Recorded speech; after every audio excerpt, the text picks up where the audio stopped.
right, hello and welcome to the Agenda on Dominion Brokers Group.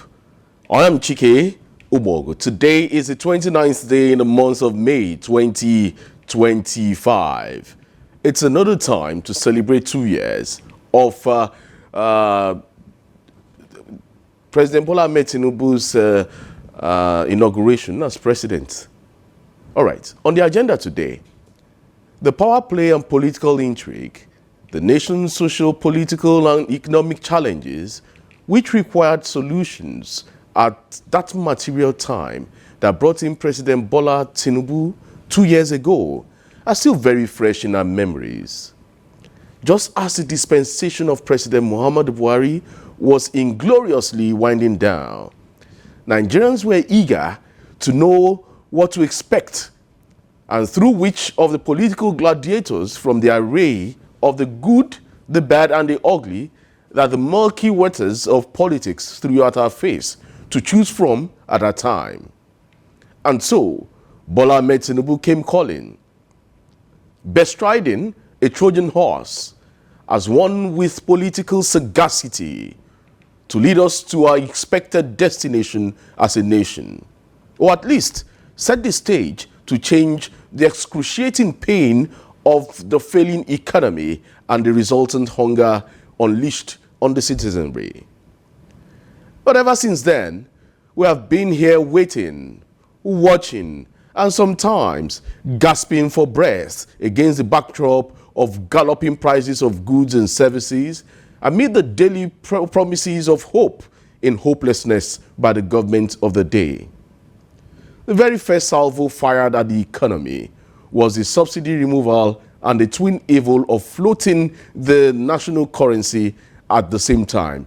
Let's get to listen to Mr. President on Inauguration Day, May 29, 2023. That day, he made this pronouncement. Let's get to listen to him here, taking you down memory lane. On fuel subsidy, unfortunately, the budget that I've glimpsed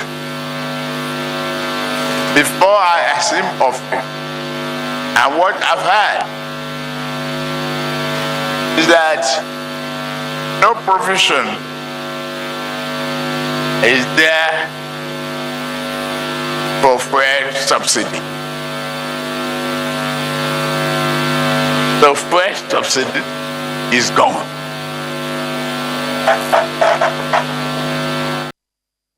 And so that was the first pronouncement, the first salvo. While the policies on their own may harbor positivism, especially that of the unification of the exchange rate, as has been argued and overflogged by neoliberal economists in our midst, its simultaneous implementation was like a last bullet fired at the remainder of the waning purchasing power of the average Nigerian.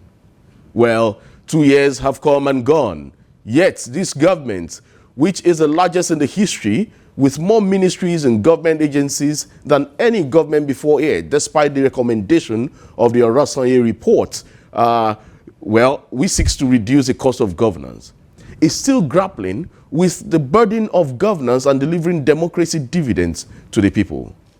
2 years on, one question: is hardship now in a policy? Well, joining me this morning to x-ray the 2-year journey so far of this administration is Dolapo Charles Anjorin. Dolapo, good morning. It's good to have you on the agenda this morning. Yeah, good morning to you, Mr. Chike. Happy Democracy Day, or happy May 29. Well, Democracy Day has been officially moved to June 12. Okay. However, yes, celebrating 2 years of this administration, it's been 2 years, a journey that has come with its turbulence. How far so far will you score this administration? Has this administration of President Bola Ahmed Tinubu given hope, as it claimed to be bringing renewed hope to Nigerians? Well, it has been a whirlwind of policies. It has also been 2 years of motion without progress, which is very, very exhausting. When a nation mistakes motion for progress, they become exhausted. 2 years of so many economic policies, trial and error. But this is not to say that there are no good areas in which this administration has, tried to, make its mark. One of which is the macroeconomic policies of the CBN. At least it has tried to stabilize the economy a bit. You also have in the Ministry of Interior, most especially the immigration sector, where Olubumi Ojo have been able to bring effective service delivery to that institution. You remember that in the past, Nigeria has a backlog of passport that has been uncleared, in that institution, and you also have underhand dealings, going under the table. Even Nigerians and abroad, actually felt the brunt, of trying to, get ordinary passports. But it's been a thing of the past now. Then you see in the federal allocation accounts, it has increased. State governments now has more money, from the removal of the fuel subsidy. So these are just pockets of little successes, Okay, so that I see. Yeah, you talked about the macro economic policies of this government. Yes. How has it translated in reality to the average Nigerian on the street? Yes, it may not have really impacted positively, on the average Nigerian citizen. So would you say it's a success? Yeah, in a way, it has helped stabilize the economy. How? Okay, take a look at the exchange rates. At least the exchange rate was galloping towards 2,000 naira to $1. But now it's still hovering between 1.5, 1.6. It shows that there's still more work to be done. So that's why I said, in a way, it has been able to, stabilize the economy a bit. Then the foreign reserve, is around about $38 billion. It actually grew. So that's something of note to actually, point out, as pass as success, in the last 2 years, despite the bold reforms that they have undertaken. All right. Well, looking at all these indices, we have more to talk about. Yes. Especially when it comes to imparting in governance and on the people. However, we'll go on this break now, and when we come back, more talking points. I'll be joined by a comrade, a human rights activist, and also a public and social commentator, Abe Abiodun Bamigboye. All right, stick around. Don't go away.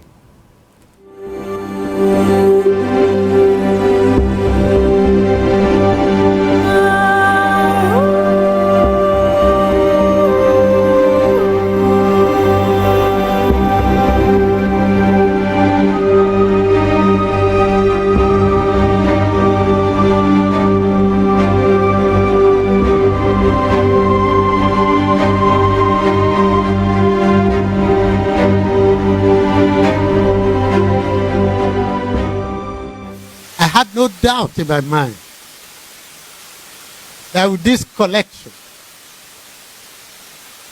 we are going to set agenda. More importantly, we are going to enforce social ethics. Because part of the problem of Nigeria is that the state is too powerful and the society is too weak. So when the state begins to misbehave, the weak society has no power to hold them into control. So we begin to do social ethicizing. So we not only report, we will not only inform, we will also set agenda.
Welcome back from that break. Still the agenda on Dominion Brokers Group. Well, we've been discussing the 2 years of this administration's journey. And then the question is, one question, is the hardship now a policy? Before we went on the break, Dolapo was telling me about the macroeconomic policies of this administration, telling me how they've done so well in the macroeconomic level. However, I've been asking, how has it translated to the average Nigerian on the streets? So joining me again this morning to x-ray these and many more, and the 2-year journey so far of this administration. Well, basically, I now have two gentlemen in the studio. Well, I have Charles Anjorin here in the studio, that's Dolapo, and then Comrade Abiodun Bamigboye, popularly known as Abe Trotsky. Good morning. It's good to have you in the studio this morning. It is a pleasure being here. Good morning, sir. Well, 2 years, we're talking 2 years now, and then 2 years of this administration before you came in. And then you want to say, how far so far? How well has this administration fared? Remember, Mr. President, before he came to power, said, I beg for this job. Don't pity me. Do you need to pity him now? Yes, Nigerians are not pitying him, and that is why the anger against his anti-people policies that has made life more miserable for mass of Nigerian working people continue to grow on daily basis. Since the day one of this regime, it is a regime that has been characterized with four forms of industrial crisis, threat of strike, threat of protests, agitations on the streets, and so on and so forth. And that shows that Nigerians have not in any way pitied this regime. And they are not ready to pity this regime. They will continue to let this regime know that it has been nothing in 2 years but a monumental disaster for vast majority of this country, or a vast majority of working people in this country. And the example is everywhere.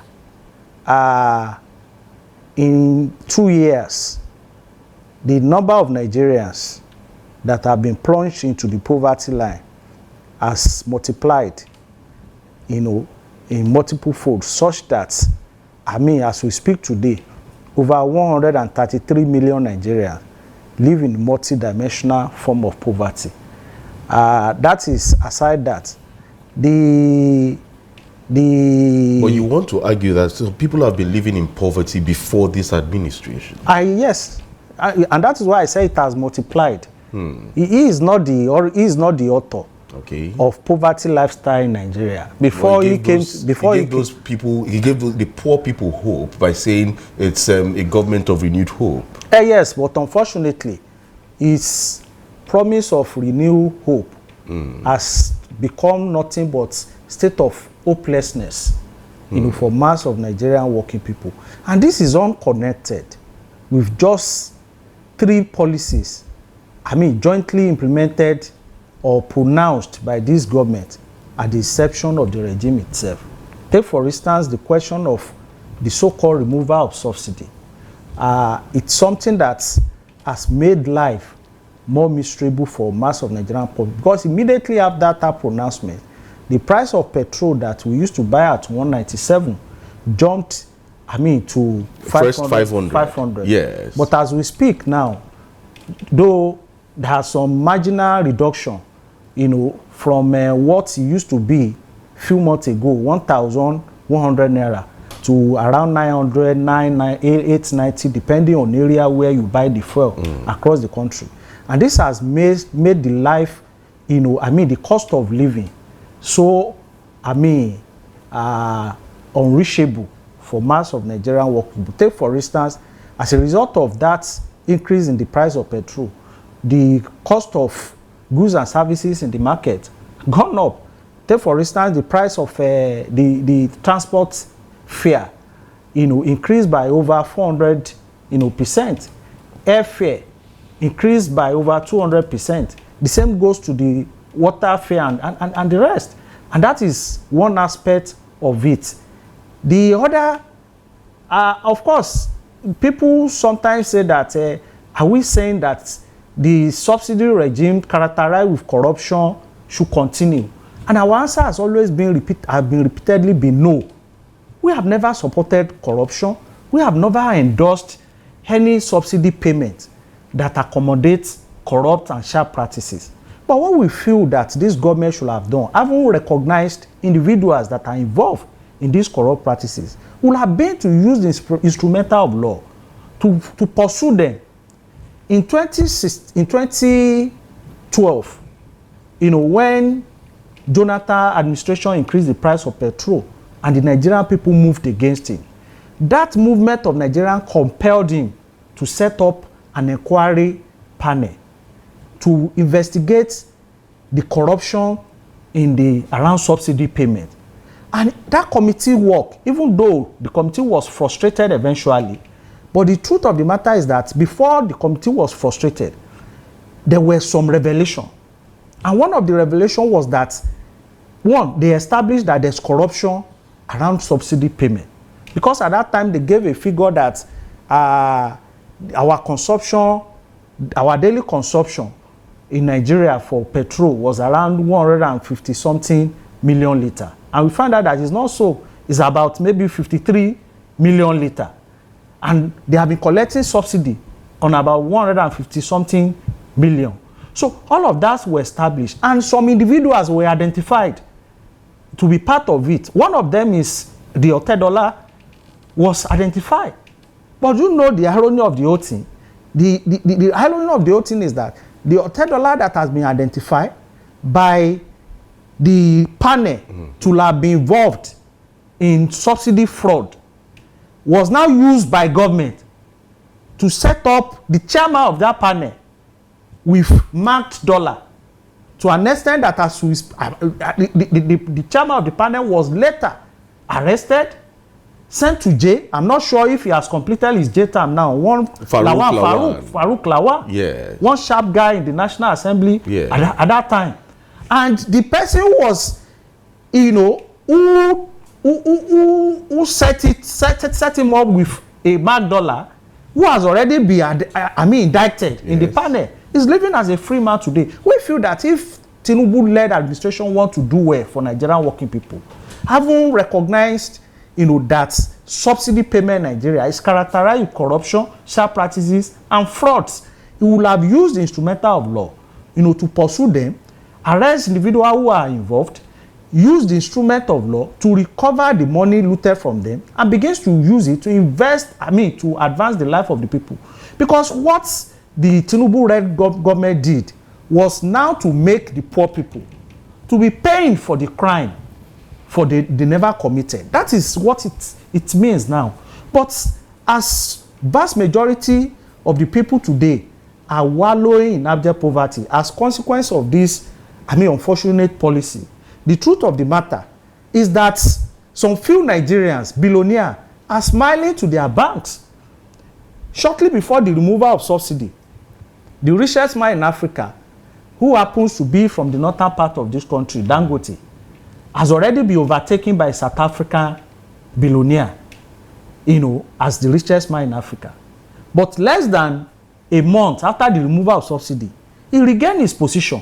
He became the richest man in Africa, to an extent that as we speak, his wealth has increased with billions of dollars. Not limited to him. The $10 wealth has increased billions of dollars, and this showed that the policies of Tinubu is designed to make the richer to be richer, the rich to be richer, and the poor to be getting poorer. And we feel that this is the highest stage of injustice. And that is why Nigeria cannot pity him.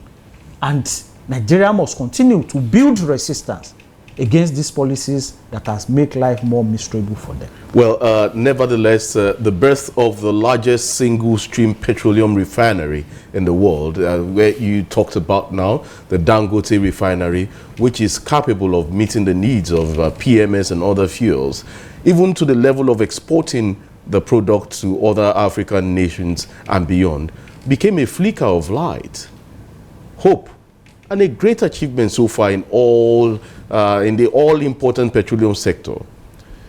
Even the alleged attempted sabotage and the rough fight between the government and the visionary Aliko Dangote, the refinery has come to stay, courtesy of Bola Tinubu's government. If you say Tinubu has not done well, this is a pointer that he has achieved something. The first private-owned refinery in Nigeria, working. We've been talking about other refineries, government-owned refineries. Do they produce PMS? Nah. Well, if you talk about road infrastructure, it has received the deserved attention from President Tinubu's 2-year-old administration so far. Well, the most audacious is the Lagos-Calabar Highway, which is ongoing. Well, you want to say kudos to this government, yet so much is still being expected, as several agrarian communities are still inaccessible due to bad roads. With the increased revenue coming to the states every month as a result of subsidy removal, which translates to more financing of security votes, many states are still battling insecurity within the states. Now, let's talk about insecurity. And let me come to you, Dolapo.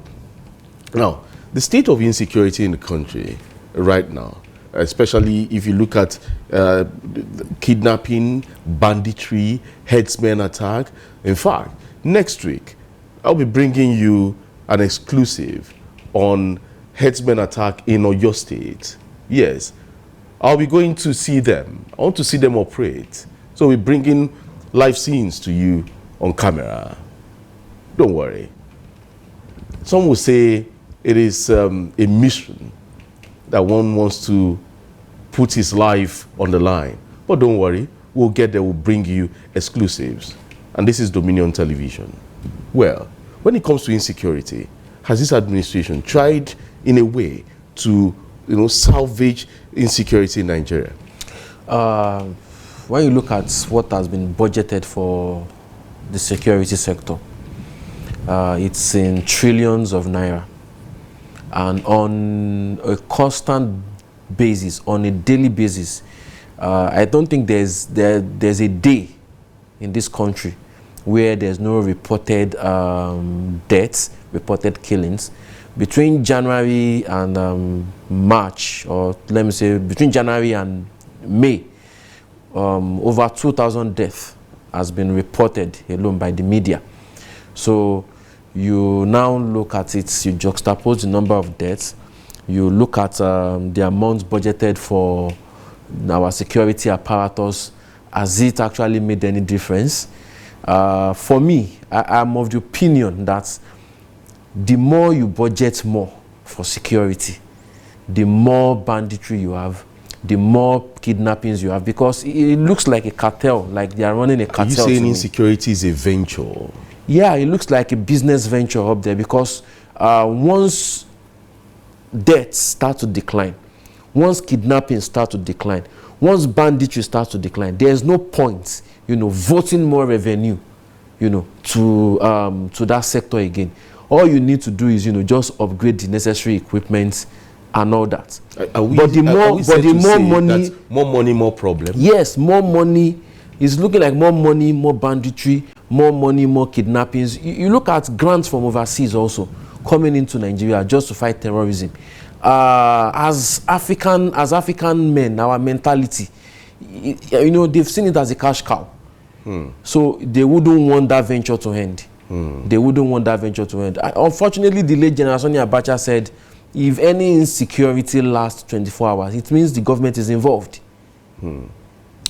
Comrade Trotsky, quick one here.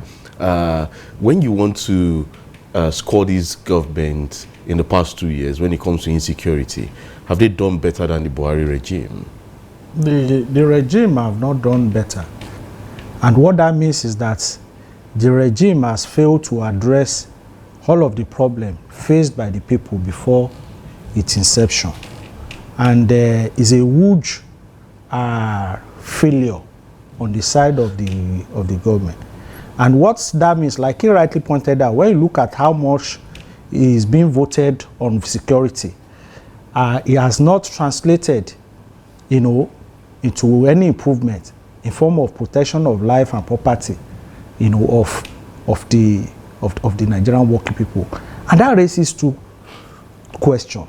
And the first is that it suggests, two suggestions. And the first is that it suggests that the money in question is not being spent where it's meant to spend on. Or is being looted or pilfered away by the members of the ruling class. Because that's what it suggests. Because if not, with the huge amount this money that is being voted on security, one would have expected a significant decline, in the crisis of insecurity in this country. But the more money we have, like he has rightly pointed out, the bigger the problem. Something that showed that it appears even that some people are even turning to a business. That once more money is voted into security, they will even begin to instigate insecurity crisis across the country in order to justify the spending expenditure and the expenditure of the money voted. That's one angle. The other angle is that, look, the root cause of the insecurity in Nigeria, more than 80% revolve around economic crisis. There's no way you have a country as big as Nigeria having more than 40% of its productive youth unemployed that will not be in this kind of crisis. I'm a Yoruba man, and I know that Yoruba will say that an idle hand is devil's workshop.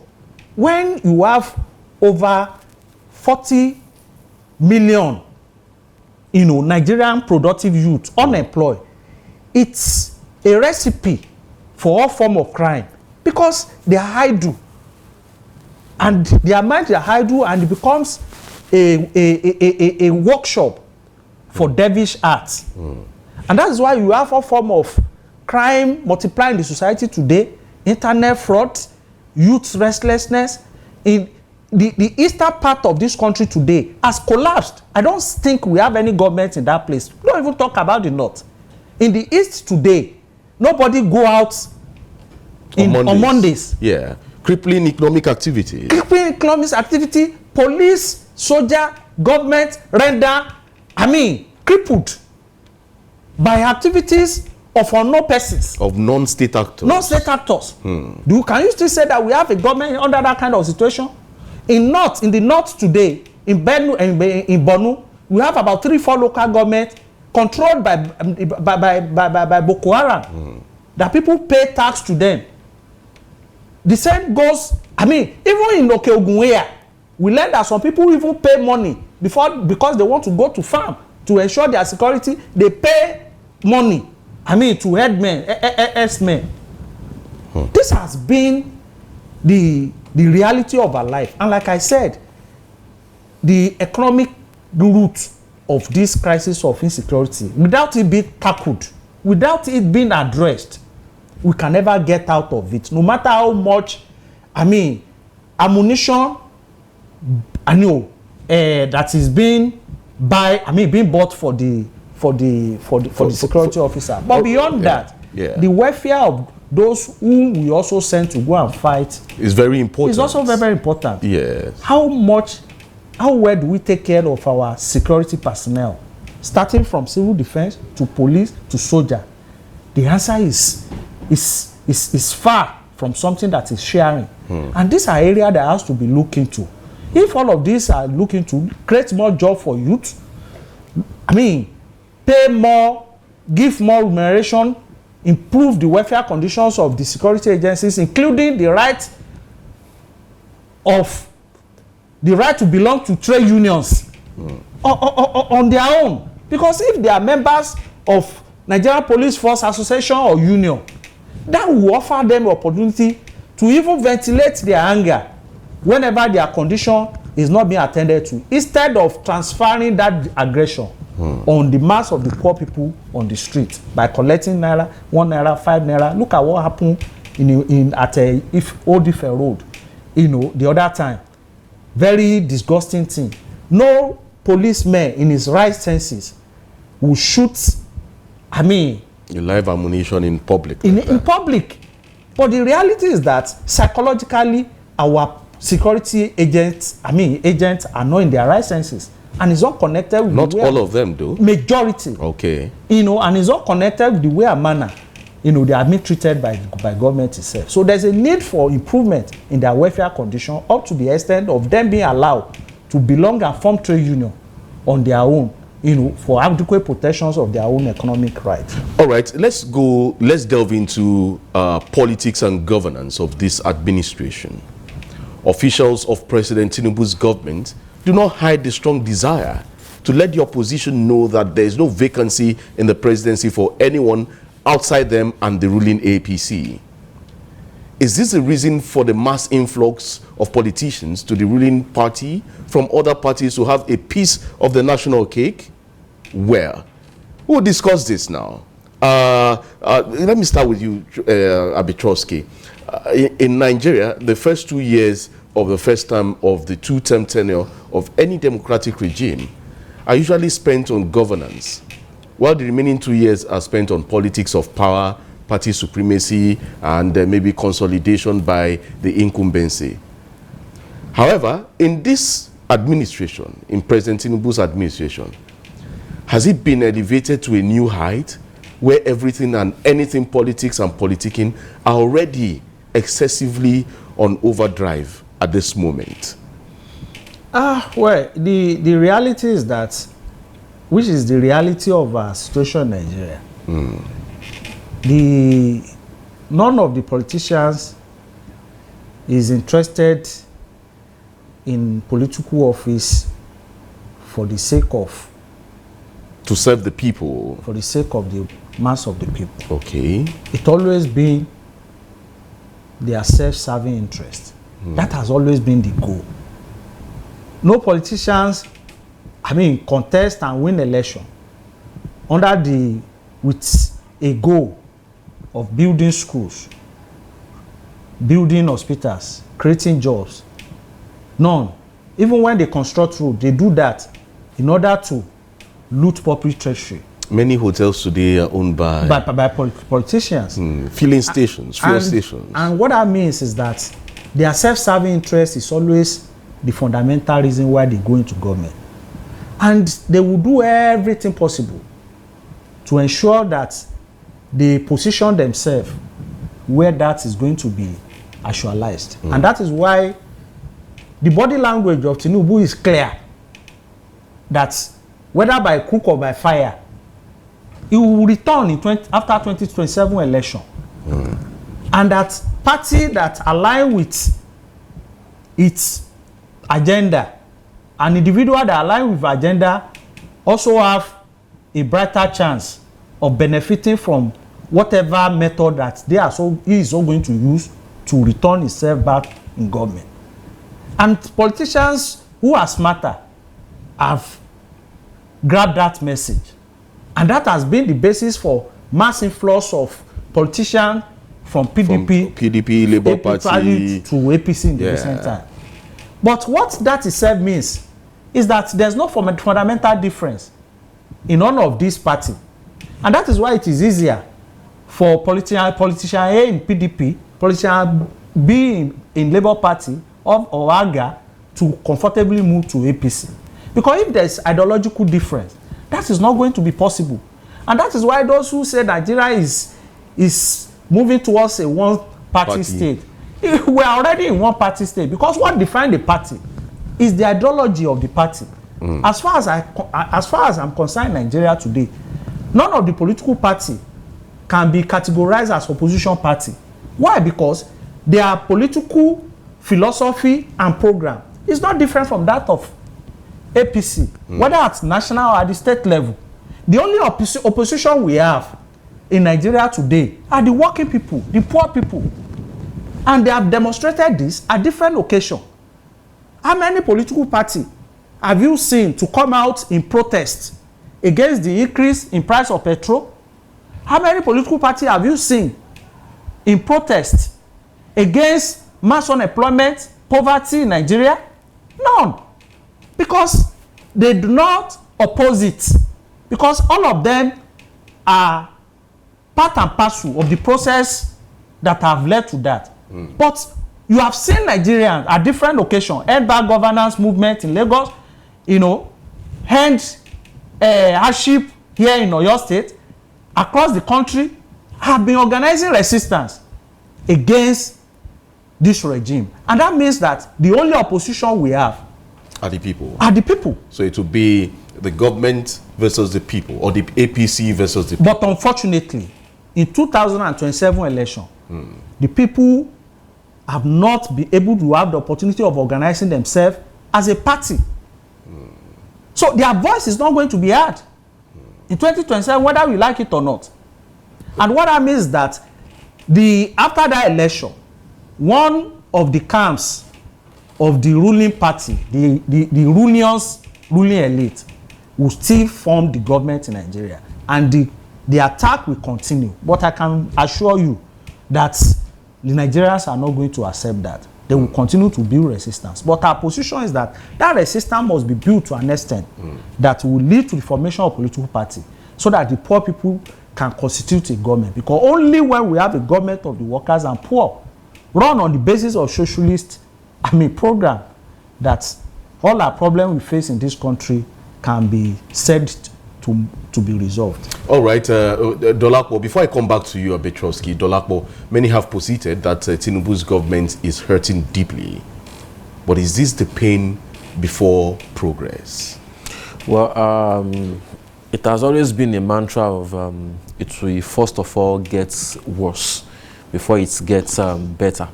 We had this 8 years ago during the administration of President Muhammadu Buhari. Now, the supporters of the president are also, mounting this same narrative that we need to go through the hard times before we can smile. I think even if that has to be, if it has to be, let me even concede for a moment. Okay, yes, you need legitimacy to be able to carry out these hard reforms, so that people can actually buy into it. When you look at the election that brought in this president, 36% of the votes, you find out that to be able to convince Nigerians, get the buy-ins of Nigerians, into most of these hard policies, is not going to be an easy task. It's not. Most especially when you came into power. Of course, everybody accepts that, yes, fuel subsidy has to go. It has to. Even me, I supported the removal of fuel subsidy. But, implementing fuel subsidy and also floating the naira at the same time, was not... You mean implementing the removal of fuel subsidy? Yes, fuel subsidy, yes. Was not a smart move. It should have been done with a crawling peg. So that kind of brought a lot of hardship on Nigerians, coming from a government, that did not have a total buy-in. The confidence level is actually low. Do you feel there was a manifesto or a plan, ab initio, for this administration? Yeah, they released the manifesto. So when you look at their manifesto, they promised 10% GDP growth year on year. But so far, they've been able to do 3%, less than what, they met when they took power in 2015. As at 2014-2015, the GDP was growing year on year by 6%, 7%, in an arithmetical progression. But what happened after 2015? It nosedived. So at the point we were doing 1%, we were doing 2%. That was during the administration of Muhammadu Buhari.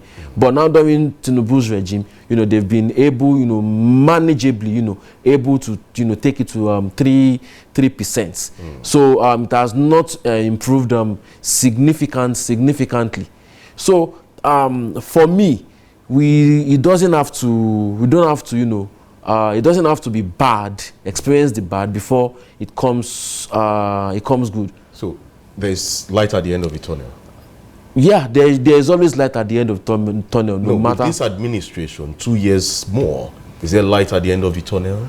Well, if they continue in this trajectory, the light at the end of the tunnel still looks blurry. We might not be able to see the full light at the end of the tunnel. Abetroski, you talked about the socialist movement, socialist theory. Well, many will say it's an outdated theory. Yes. But it will be a discussion for another day. Socialism in Africa, vis-a-vis Nigeria. But do you see light at the end of the tunnel in just 10 seconds? No. You don't see light at the end of the tunnel in the next 2 years? We've gotten to the end of the tunnel, even from your introduction. Because governance stops at 2 years. Politics starts. So if he wins again in 2027, will there be light? There's not going to be any light. Because as long as he continue to go in the direction of these neoliberal policies, which is a capitalist, philosophy, there's no way the interests of the poor people can be addressed. Because capitalism is an economic system, that is designed to protect the private interest, the interest of the few at the expense of the majority. Okay. And that's what makes it to be different from socialism. Socialism is to protect a public interest against the private interest. So when you have a government that is driven on a capitalist system set to protect the private interest, the interest of that private will continue to be protected. Like he has pointed out, economic has grown, but to whose benefit? To the benefit of Dangote, Otedola and others, whom their economic has grown tremendously. But what has become the fate of the poor people? Our life has gone from bad to worse, and it's going to be so as long as we continue to have a government driven by that kind of philosophy. All right, we just have to go now. Okay. We just have to go now. We'll continue this discussion again. Thank you, Abetroski, for being here. And thank you, Dolapo, for being here. But before we go, democracy is not something you believe in or a place to hang your hat. But it's something you do. You participate. If you stop doing it, democracy crumbles. Let's keep this conversation going. Do follow us on all our social media platforms. On Facebook, YouTube, Instagram, and on TikTok is at Dominion Broadcast. You can also follow me on my TikTok page at Follow Chike. My name is Chike Ogbogu. Do have a great day and stay safe. And happy 2-year celebration.